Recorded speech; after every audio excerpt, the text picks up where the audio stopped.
भैया एक वीडियो बना दीजिए, सारे फैंस लोग परेशान हो रहे हैं। नमस्कार।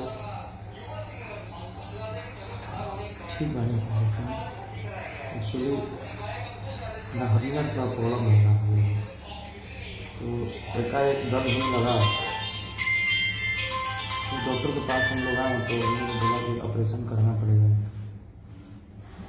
इमीडिएटली। तो हम लोग ऑपरेशन कराए, अभी ठीक है आप लोग के दुआ आशीर्वाद से।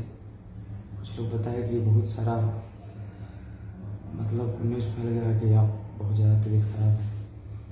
तो हमारी बहुत तबीयत नहीं खराब भैया, हम ठीक बानी और पहले से स्वस्थ बानी। जरा साथे लाखों करोड़ जनता बा ओकरा साथे हमें लगा था कुछ ना हो सकेला।